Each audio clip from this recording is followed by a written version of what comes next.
Welcome to the Festival of Storytellers.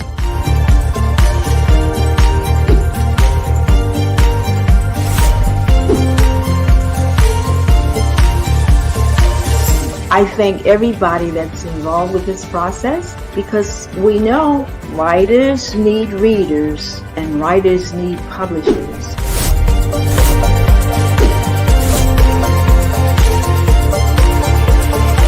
Experience is not about the publisher, it is about us, the authors.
Hello, everyone, and welcome to the Festival of Storytellers. My name is Ebony Wallace, and I am the author of Even Birds Get Tired of Flying.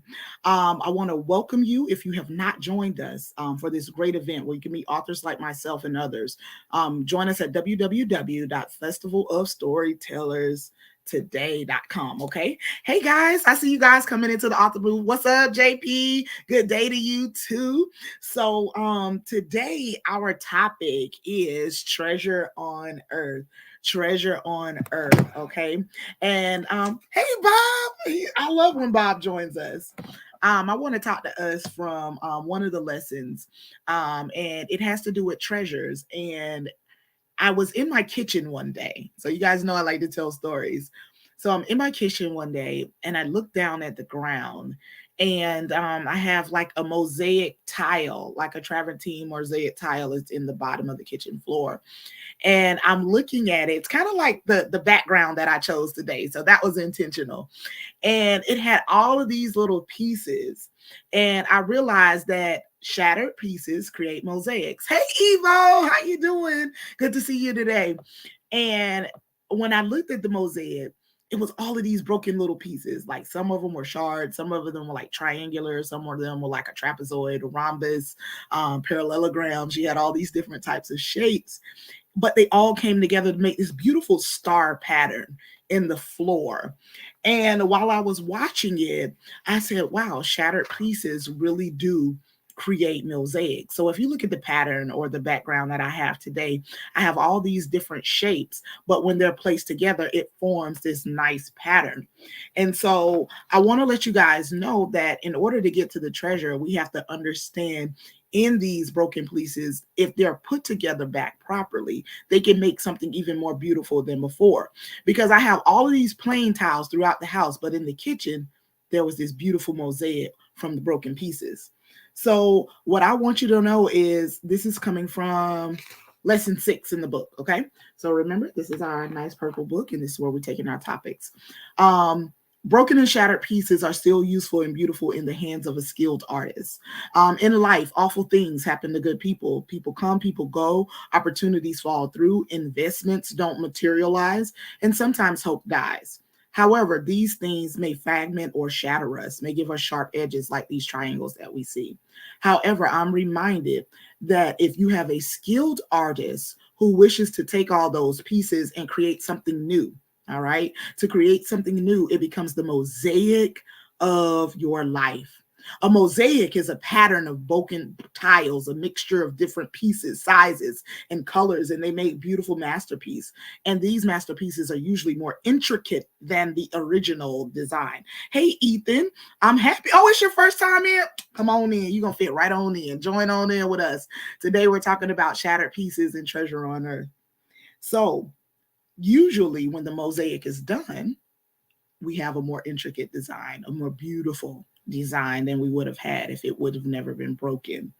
So one of the things I want everyone to know today is sometimes when life hits us, right? And we're like, man, I never thought that would happen. Man, I never thought they'll leave, right? And what'll happen is with that mosaic is, you get broken a little bit. Like, you never thought your best friend would say that about you. You thought your parent would die, your child would die. You never thought that you would lose that job that you've been faithful on. And sometimes you'll get a sharp edge. It'll give you a sharp edge, right? Because you're healing, you're going through the process of grief. And what I want to let you know is when we allow ourselves to be healed and understand that this breaking is intentional. So if you ever watch an artist who's making a mosaic, they will break it so that it gets a sharp edge intentionally because they know exactly which piece it has to fit into. They don't like smooth edges. They want them to be able to fit in. I want you to know that a problem-free life has no real treasure. Sometimes we go through seasons of loss, but it'll set you up for something later. When you're encountering pressure because you have a treasure inside of you, you are somebody's answered prayer. Okay. Somebody like one of the things I like to tell people is you have not met all the people that are still waiting to love you. And that's so beautiful, right? Because we can think about all the losses, but there are some people who are destined and created just to love you, and you haven't even met them all yet. They're up ahead in your future. You're somebody's answered prayer. Allow yourself and allow God to kind of renew your faith because we have treasures on our inside, right? So I want to talk to this because, guys, I'm a teacher. So, I come to you guys from this teacher's lens. But any creative artist, whether it's your leader, a teacher, a coach, a mentor, a pastor, a contractor, right? An interior designer, a stylist, right? When you go and get your hair done, all of these people have the ability to see past your now into your next. So they all have the ability to take what you have now into your next. Absolutely, Trad. There's treasure everywhere around us if we look. So when we talk about these creative artists, these people in our lives that are leaders, teachers, coaches, designers, stylists, contractors, all these people everywhere, they carry the ability to create something out of nothing. So it's kind of like if you go with these people, you may be like, oh, I don't want to buy this house. It's not that great. But if you go with a designer, they're like, oh, this house has good bones, right? They were like, all we have to do is knock down that wall, paint it a different color, and you won't know it. But you can't see it, but they can. Hey, Debbie, no, you're not too late. Join the party. Come on in and sit down. We're talking about this treasure. So they can see from your now to your next. Thank you, Tim. Maybe I'll wear this one again since you like this hair. Okay. They carry the ability to create something out of nothing. And when you encounter a great creative, somebody who's really good at shifting you, they unlock and bring clarity to your life. So you know that you have these people, they're like, yeah, I know you're a cashier right now, but I see you. I feel like you have a book in you. You tell these great stories. Have you ever thought about writing? So these are the people that they see you where you are and they're like, but I see greater, right? I see more. I see you as a tile, but those experiences that you're trying to hide, use those sharp edges to make a mosaic. Make a mosaic, right? A lot of times people say, just cover it up. It's a bad thing, just get past it. Or, it was unpleasant, it was uncomfortable, just get past it. But sometimes that oil that you get from the triumph and overcoming those things can be used to create something new and better. I was talking the other day, and the mother who created Mothers Against Drunk Driving, it was because her son got killed in a drunk driving accident. And so through her process of grief and pain and sharp edges, She took that pain, created a mosaic, and created a national organization for Mothers Against Drunk Driving. And now it has become a cause that people rally around to get awareness out so that it can bring action to drunk driving. So her son passed away, unfortunately, but it sparked a space in her to create a mosaic. Yes, Bob. He's talking about the Japanese concept of ikigai. I'm aware of that, where they take the bowl and they use this gold powder. Yes, it's so beautiful. And then it looks kind of like the background that I chose today. And so the cracks in the bowls and in the cups, they fill the cracks rather than throwing away the crack. He is absolutely right. They fill the places that are broken and they enhance it, and it becomes very beautiful. So rather than hiding that thing, right, they kind of enhance it and make it even more beautiful using that gold powder. Yes, I am very aware of that. I actually was in Japan a couple of months ago. I spent 2 weeks over there. It was really amazing. I went to Osaka and I was also in Kobe. So I got I got to learn a bit of the culture in those 2 weeks. And it was really amazing to be able to see how they live life. Very clean country, amazing, amazing people. Konnichiwa. That was one of the things I learned there. So when you encounter a great creative, they unlock and bring clarity to your life. They all have vision and scope to see past the current raw state and the innate ability to craft a future masterpiece. These are the people that are like, yeah, I know you're right here, right now, but yeah, it's more in you. Yeah, I know you said you did that 20 years ago, but I'm feeling like it's about time for you to start doing that again. It's not all lost. Always remember, now this is one of you, for my note takers, jot this one down because you have this treasure inside of you. Nothing is ordinary when you know what to do with it and where to place it. Guys, that one is powerful. Nothing is simply ordinary when you know what to do with it and where to place it. So sometimes we can say the tile is ordinary. However, if I, as a master artist, know what to do with those broken pieces, it's no longer ordinary because I know what to do with it and I know how to place it and I know how to make it its best. All right. When you're in the right hands, you benefit from the expertise of the skilled artist. They can see, direct, develop, and deploy you because they know how to do it. They can see, direct, deploy, and develop you because they know how to do it. Absolutely, Timothy. I tried the legendary Kobe beef in Kobe in one of the top establishments. It was amazing. It was like butter. It was like the softest beef ever. It was really amazing. The marbling on it is incredible, and whatever salt they use is a different kind of salt over there. Like, because all he used was like salt and pepper, but the flavor was spectacular. It was amazing. So the Kobe was like just a step up against the Wagyu. So they have different levels and rankings of the beef over there. So it's pretty cool. Like, it's a great place if you want to go to the mountains and check it out. All right, so our next bullet. When you are transforming, it's like being a vessel of clay, right? So with clay, we know we can form it.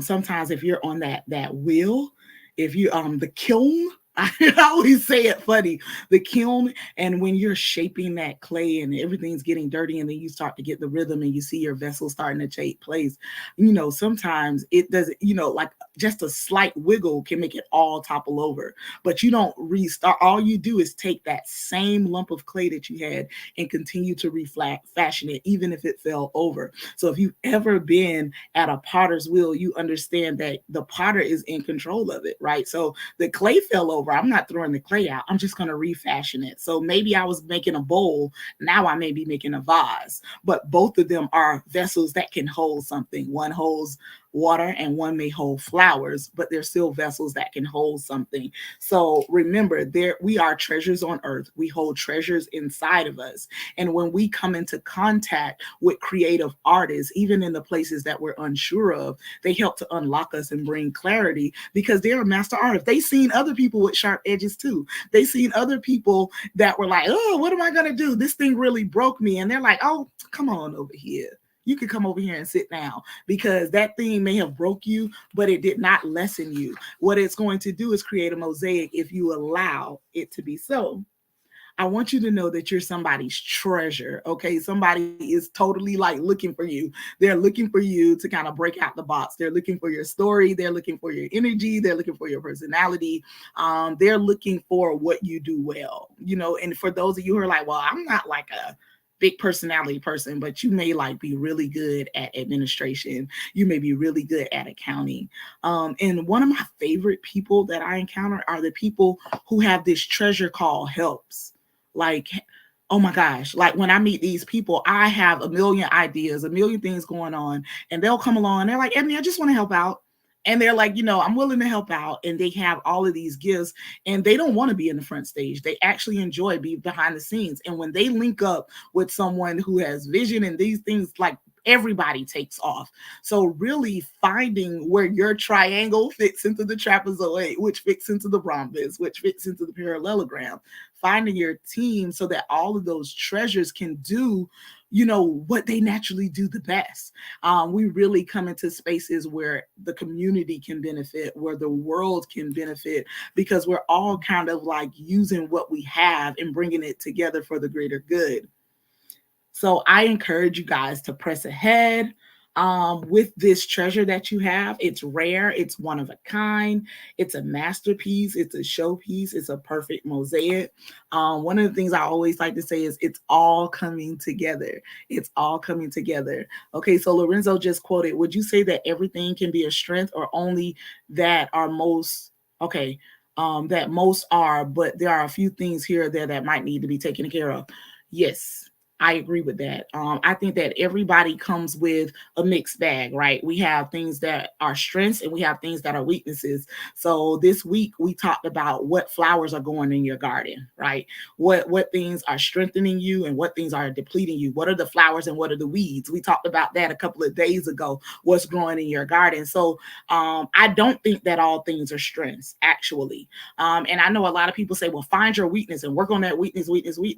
If you really find your strength and tap into your strength, people can kind of come alongside you in your weakness. You know, when I think about like a LeBron James, who is incredible athlete and amazing in like, you know, basketball, like it would be a disservice to try to make him a college professor. You know, his natural strength was in that particular place. So he did 2-a-days, 3-a-days. He worked that particular strength and that gift, and it was able to be something that's displayed on a natural stage. I do believe that there are some things that come more naturally for us. For me, for example, I have a speaking gift, right? Like I'll talk to anybody. I talk to people at Walmart. I talk to people at gas stations. Like I don't need a stranger, right? So like it may not be the best thing for me to take that gift and to go in a space that I have to be quiet all the time and I can't really touch people with it. So I do believe that we have some things that come naturally that we can develop and make them even more spectacular and more better. And I do think that there are some things that we have to work on, right? Because the working also helps us with our strength. So if you're someone who is a speaker, but your weakness is you lack punctuality, right? You're never on time.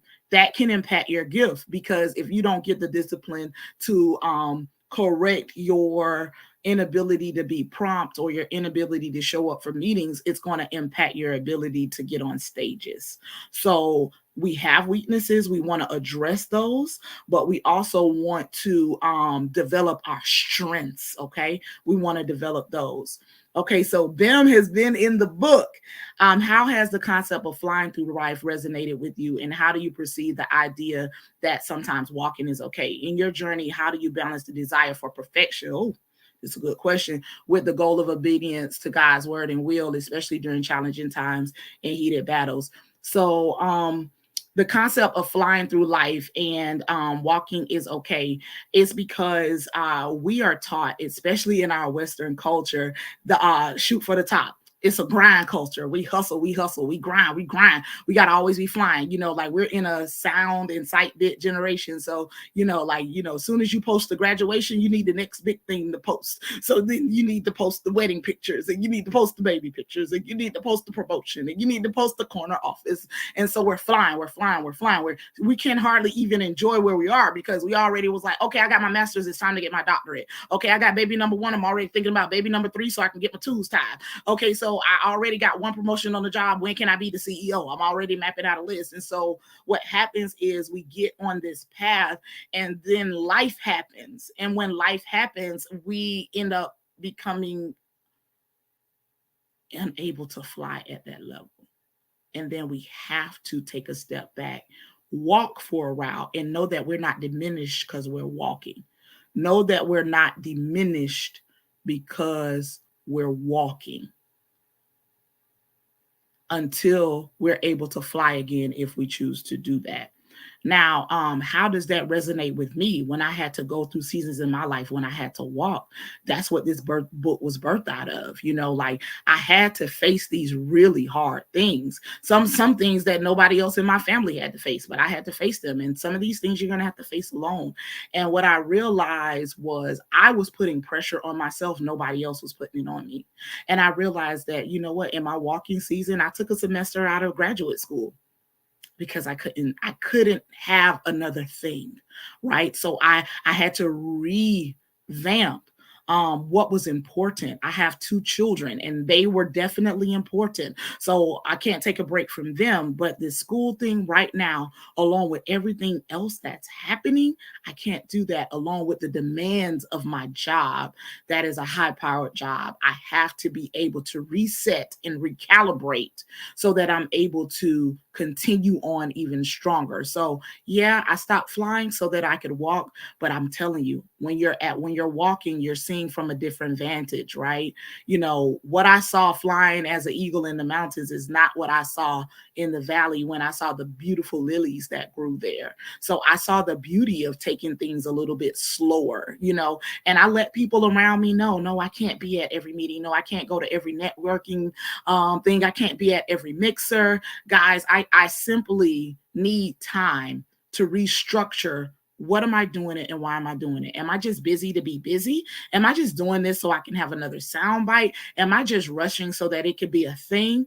Or is it, I really want to be present. And, like she said, is this what I'm really supposed to be doing? So this is when you tap inwardly, you talk to God, you meditate, you pray, and you get into yourself and you're like, I don't even really want to do this anymore. Why was I doing this? Okay, I can put that down. So Keith, if you can bring that last comment back up so that I can address it. Bob just stated, I think that the reason why most people keep hurrying is that we feel scared, especially when other folks are walking passing us by. Yes, it's called FOMO, fear of missing out. And so, like we feel like, well, they got to it in three months, and it's year number 3 for me. I must be doing something wrong. Okay. So acknowledging you need a break or a sabbatical can be very daunting, right? Because we feel like, well, I've been on this path since I was 15. And if I don't do it, it's not going to get done. That's not true. If you leave your job, they'll have a job announcement out the same week. It may not go on exactly the way that you left it, but that job is going to go on, right? So like, it's one of those things that I think we overinflate our importance in places. That was a little arrow. Sometimes we overinflate our importance and we don't realize that things will go on fine and we have to take that time for us. Peggy just stated, focusing only on your weaknesses may very well turn your strengths to weaknesses too. That is so powerful.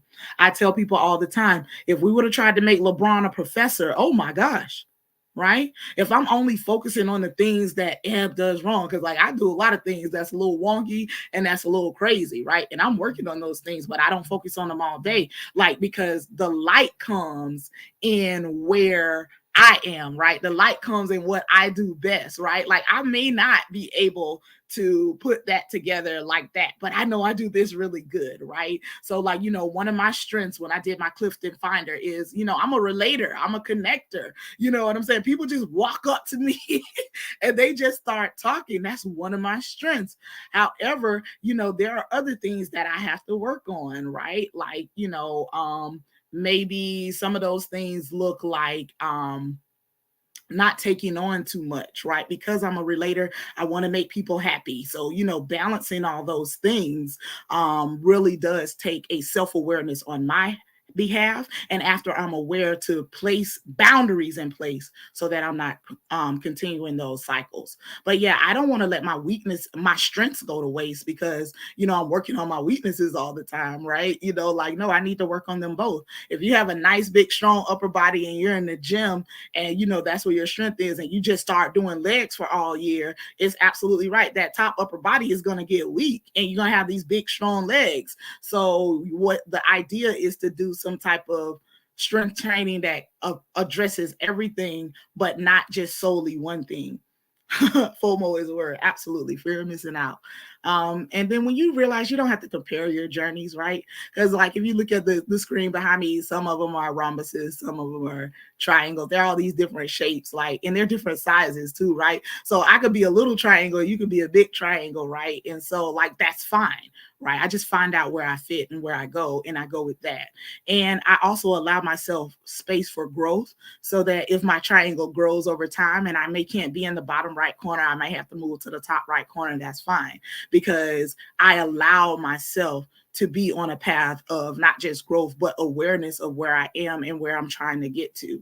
And sometimes, that happens in the broken place. So that's what today was all about, this beautiful mosaic. And it ends up creating something very beautiful, right? Because if we all are doing the same thing, then it can kind of get a little bit like redundant or boring. Or if we're all lack the courage to speak on the things that may have broken us or have changed us or shifted us, we may not birth the organization like we talked about earlier with the mother against Trump driving. Sometimes things come and they hit us. It's unexpected, but it's what we do with that unexpected hit and how we recover from it. And there's always recovery for you, right? There's always restoration. There's always another day. Every bad day you got through it, like it's done. And one thing about like bad days, like when I'm having a terrible day, something that I remind myself is I'll never have to do that day again. I may have another bad day, but it won't be this one. Thank God I made it through this one. I may have another bad day, but it won't be this one. And I'm just happy that I'm at the end of it, right?